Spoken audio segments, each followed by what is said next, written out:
COVID-19. Could they have spent 300 million on tracing people and managing people? Is that even possible?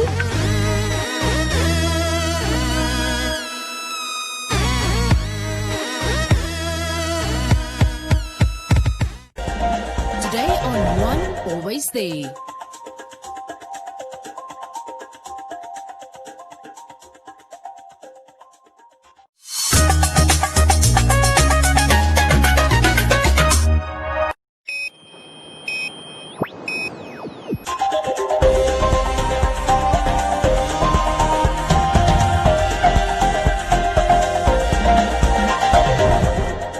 Today on One, your daily dose of local affairs and social media commentary. Today on One, human remains DNA results will take time, says Irongo Police.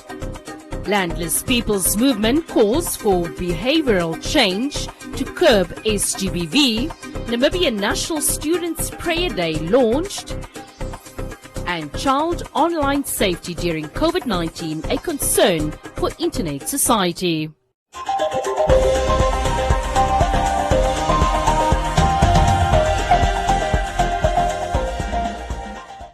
The Namibian police force in the Irongo region cannot confirm when the DNA results of the human remains that were found in Walvisbaai yesterday afternoon will be available to the public. They do, however, caution the public to not jump to conclusions and allow the police to do their work. Irongo Police Commander Andreas Nilumbu said that the missing persons case for Shannon Wasserfall went cold despite it being reported by local community radio station that Nampol Inspector General Sebastian Daitunga indicated that they were close to closing the case. We were investigating a missing person. I cannot really tell how far we were because the information were running cold. Then this anonymous caller, not a caller, but one who sent the message, just came up with a message. And then we follow up the information because the information that he has given is so general, and we followed up the information, and we came up to the remains that we found yesterday. Nilumbu is cautioning the Namibian residents to wait for the DNA test before they conclude that the remains are that of Shannon Wasserfall, who went missing about 6 months ago. Yes, like I said from the beginning, yes, we did discover remains in the desert near Naravel.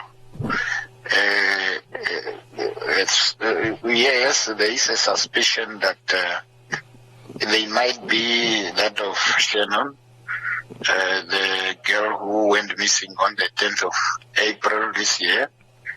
However, the investigation is still at an infant stage, meaning we cannot conclude that those remains are those of Shannon until the investigation reveals that scientifically it is proven that those remains are those of Shannon. The Irongo Region Police is requesting the public at large to be patient and respect the ongoing investigations.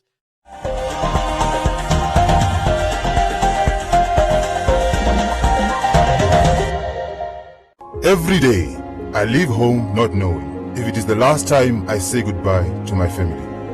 On my way to work, I see a lot of drivers who do not follow the rules of the road. Some are distracted and others make poor choices that can take my life. I used to be at risk of being killed for not being visible, but now I wear my reflective attire so that you can see me when you are on the road. Do the right thing and save lives. This message was brought to you by the National Road Safety Council.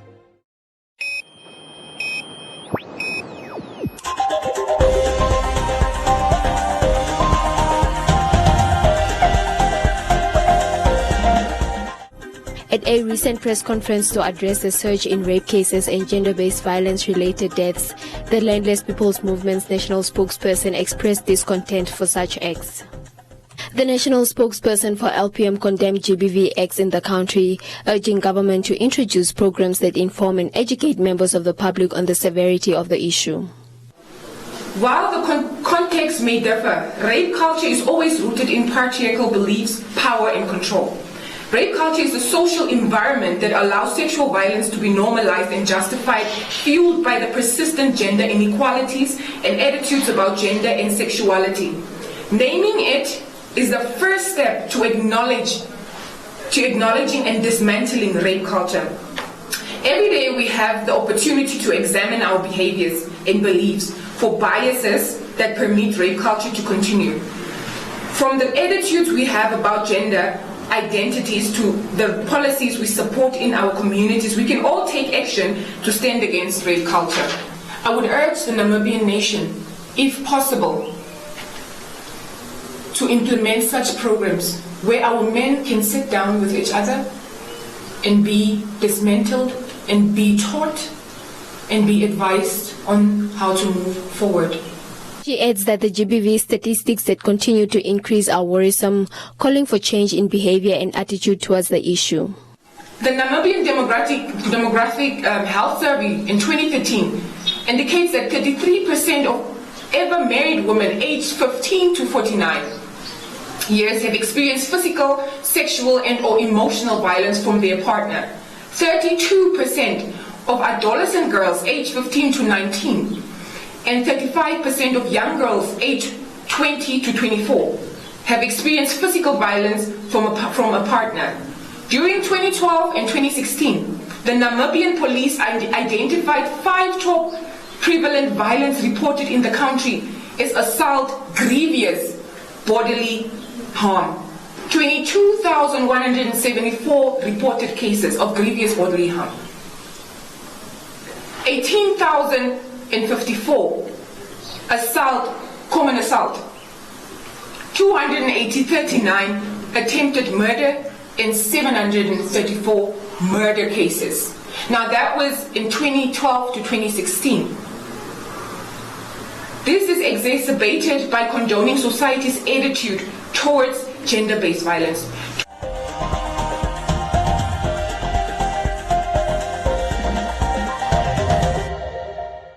Be bolder with graphic tops. You and me never go out of style. Adult tops, only $59.99. Why pay more? Play it cool with kids tops from as little as $26.99. And babies tops, just $24.99. Get more in store this summer. Life's better with Pep.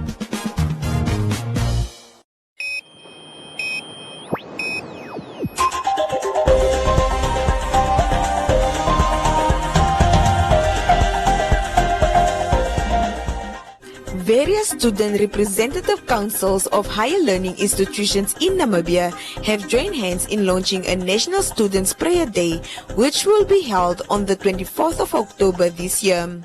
The first ever National Students Prayer Day in Namibia was launched under the theme, "We Call Upon You, Lord." This came after student leaders from various universities saw the struggles students went through with the outbreak of the COVID-19 pandemic. Since December 2019, the entire world came to know much about the new coronavirus that has affected the entire nations on the planet Earth. Coronavirus has taught people that as long as we share the same oxygen, water, and planet Earth, human beings are all one, regardless of color, race, religious, nationality, or status of income. Corona has set a tone for people to unite and have common sense that our existence depends on the next human being. Therefore, there's a need to foster a good, sincere care for the next human. As student leaders from various universities, student movements in Namibia have come together to seek for a prayer day. In calling for God's intervention to defeat COVID-19 and tackle issues pertaining students. The students dedicate the prayer day to the pandemic of COVID-19 and also focus on the rise of gender-based violence, crime, and all social ills that are happening across Namibia.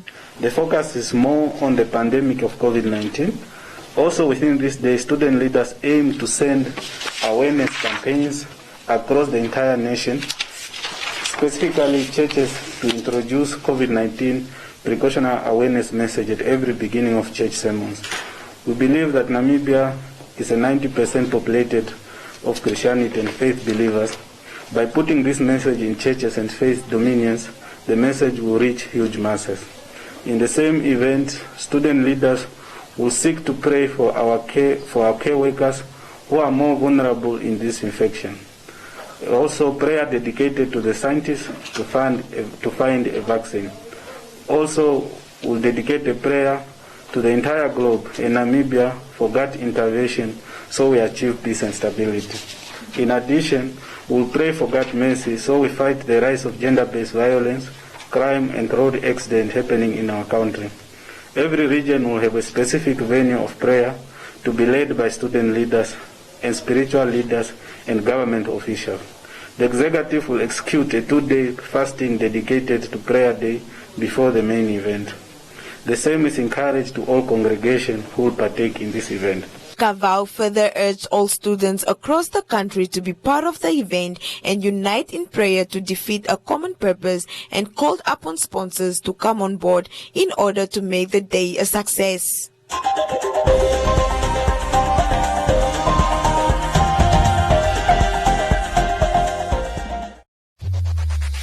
Win free airtime with One Africa TV. Share your comments on the channel.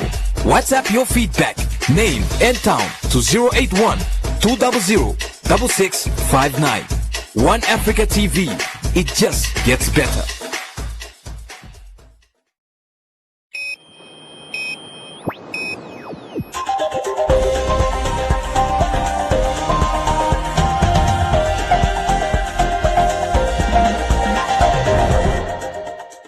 The Internet Society Namibia chapter, in an interview with Today on One, said that with the COVID-19 pandemic leading to an unprecedented rise in screen time for children due to schools going online, the organization has observed an increase in cyberbullying and online child pornography. According to UNICEF, more than 1.5 billion children and young people have been affected by school closures worldwide, and as a result, many of these students are learning as well as socializing more online. UNICEF also warned that spending more time on virtual platforms can leave children vulnerable to online sexual exploitation and grooming as predators look to exploit the COVID-19 pandemic. During an exclusive interview with Today on One, Frida Lucas, the secretary and coordinator of the Internet Society Namibia chapter, a non-profit organization that aims to promote the internet as a positive tool for social development, said that they have observed a rise in online crimes against children during the pandemic. Challenges we are facing now is cyberbullying for kids. Seeing that everyone is online now, children are attacking each other online, and these are really some of the matters that government or rather education sector is facing. And also on child pornography, those are also one of the issues that during COVID we are picking up. In terms of also now online, it means so much training has to be done for lecturers, for students, and it's really hectic, but we're hoping that most institutions and schools with the Ministry of Education are trying so hard in order to ensure that the internet is safe and accessible for everyone. With the cybercrime and data protection bills still in the process of being passed by the government in Namibia, many cybercriminals could be roaming freely in the country due to the absence of such important legal frameworks. Lucas says that the Internet Society Namibia chapter often engages stakeholders such as the Ministry of Gender Equality and Child Welfare to help raise awareness among the vulnerable learners and children who become victims of cybercriminals. Remember during the beginning of the year, we collaborated with Ministry of Gender and Child Welfare And also with in terms of we had a cybersecurity day for the learners. It's actually one of those platforms that we really go out there and engage learners and students how to be safe online, because at the moment we don't have a cybersecurity bill. So even if you are harassed online, there is nowhere the police can justify, or rather there is no jurisdiction in terms of cybersecurity. So we try by all means to ensure to engage with stakeholders on different platforms, be it event organizing, be it having a dialogue to specific target audiences. So yeah, that's how we take the approach. The Internet Society Namibia chapter aims to promote the development of internet-related policies as well as advocate for global technical infrastructure as a means to better the lives of people and society. Lucas urged the public to visit their website and sign up for free membership.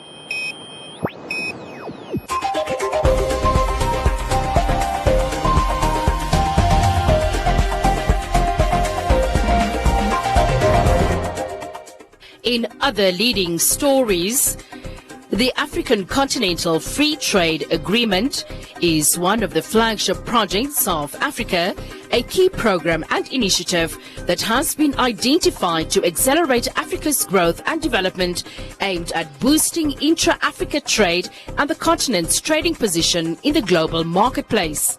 The agreement to establish the project was signed by 44 African Union member states in March 2018 during the 10th extraordinary session of the African Union Summit held in Kigali, Rwanda. An extra 5 member states, including Namibia, signed the agreement during the 31st ordinary session of the AU Summit in July 2018, which took place in Mauritania.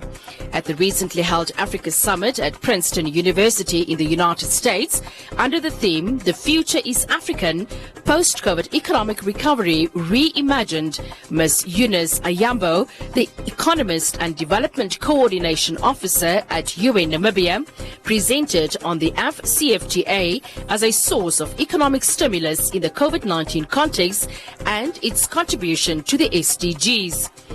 The AfCFTA is expected to be the largest free trade area since the formation of the World Trade Organization. It will comprise an estimated market of 1.3 billion people across 55 African countries. The combined GDP of the region is expected to increase by an estimated 1 to 3% to $3.4 trillion from the estimated current $2.6 trillion, stimulating welfare gains from trade. Namibia is one of the countries set to benefit from this project, particularly offering opportunities for economic diversification and value chains development and expansion as means to economic transformation. Analysis indicates Namibia is set to see its GDP increase by between 4.1 and 4.2%. The country's exports are also expected to increase with the implementation of the project. Welcome to Comments Corner, your daily dose of comments from the hottest social media pages. The Erongo police announced that they have received an anonymous SMS directing them where exactly to find the human remains of a possible missing person. The police went to search the area as directed and discovered human remains near Naraville, buried in a shallow grave in the sand dunes. And clothes found at the scene is suspected to be that of Shannon Wassefall, who went missing on the 10th of April 2020 from Kwisapmund. To confirm the findings, investigations will be conducted to determine the identity of the remains. Justine said the power of prayer is powerful. Whatever is hidden shall be uncovered.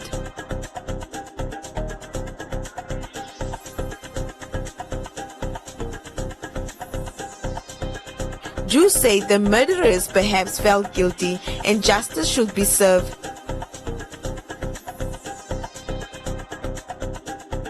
Bulletin said Namibia should force the government to bring back the death penalty.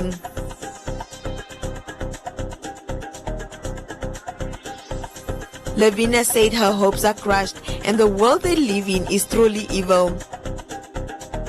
Josh Vonia said they should trace the person while they wait for the DNA results. Maria said that might be impossible as one can buy a SIM card and a phone with no identification and throw it away.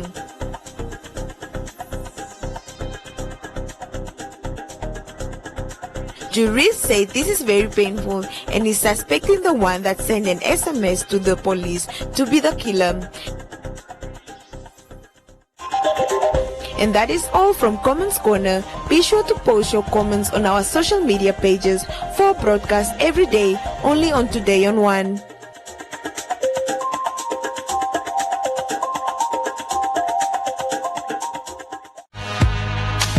I'm feeling so bad because of I have been arrested. We are trying to sell to provide our kids with food, but the police, they come to arrest us. I was literally apprehended in Independence Avenue. I mean, there was no prior communications with the police or with Bonn or Benga Namibia. These guys literally just apprehended us on surprise. And when you are talking in a manner that is exaggerated about brutality in this country, I should ask you in which country you live. Yes, I can confirm that indeed there were 2 cell phones that were found after a search was conducted at the cells that the fish rot accused are staying. Do you understand the amount of money that the government has spent on the fight against COVID-19? Could they have spent 300 million on tracing people and managing people? Is that even possible?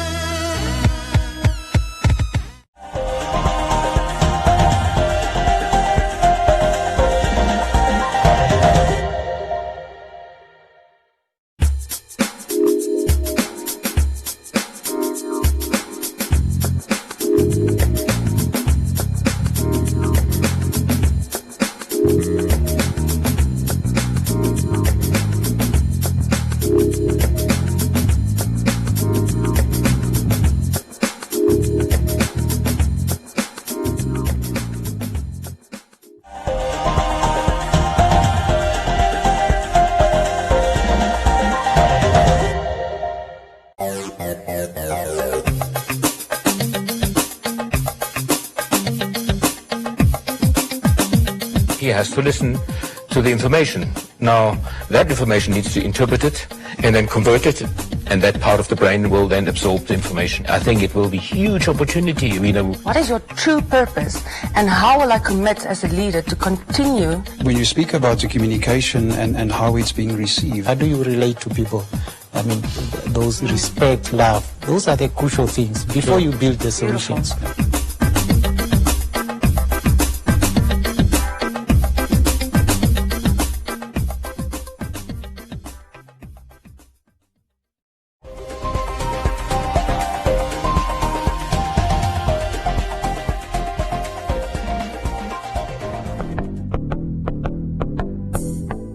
A look at the weather forecast. The Namibia interior is sunny and hot to very hot over the western half of the interior. Elsewhere, partly cloudy and hot to very hot with a few thunder showers in the Zambezi region. The coast, partly cloudy and cold to cool with fog patches at first. And the wind, moderate northwesterly to southwesterly, but fresh southerly at times in the south. Now we look at minimum and maximum temperatures across the country and beyond.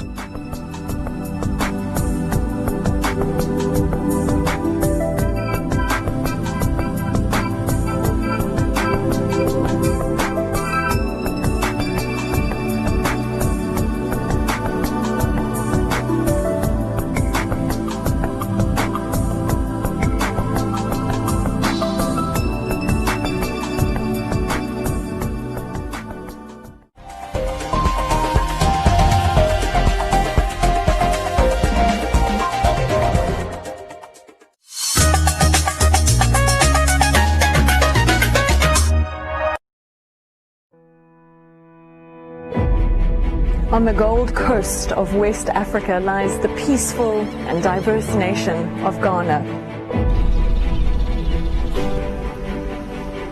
I'm pretty close right now to the geographical center of the Earth.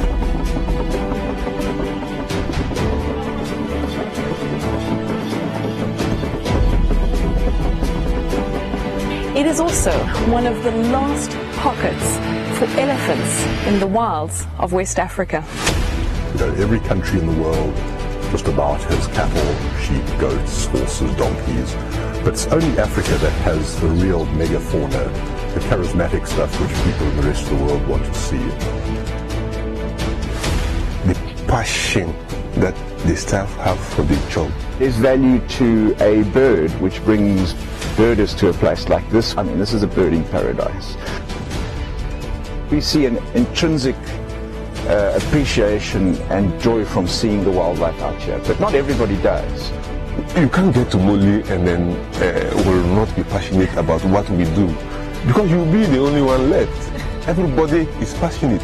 The only worthwhile war, the war against destruction, the war against loss, the war for peace, for balance, for inclusion. It is out of my way. Buffaloes, elephants, tigers, atabi are still in existence. If money fails, then Ghana is without wildlife. Join me as we journey to the untamed wilderness of northern Ghana to meet these last defenders. The people within the law enforcement agencies don't really know you're talking about a roan antelope. Somebody thinks it's just like a goat.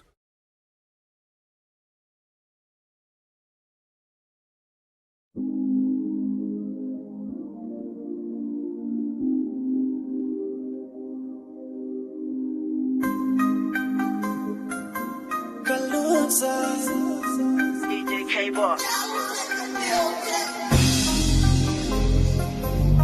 Why not? Hey, hey, hey. Hey, hey, hey, hey.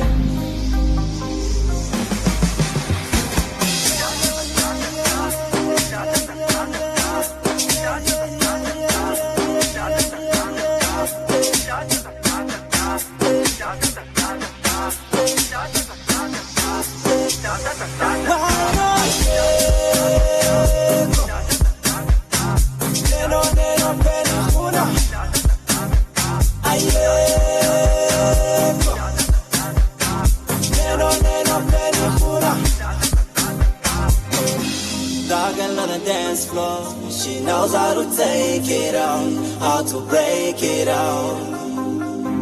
I'm losing myself by the way that she twerk and tease me. That girl on the dance floor, she knows how to take it out, how to break it out. I'm losing myself by the way that she twerk and tease me.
Dance floor, she knows how to take it out, how to break it out.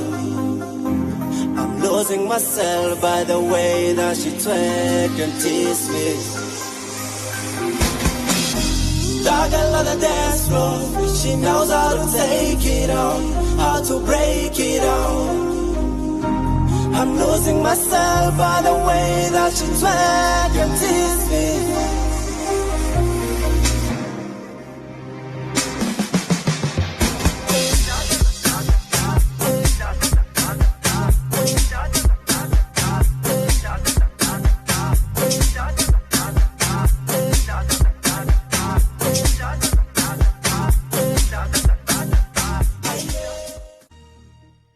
Now on BBC World News, the biggest African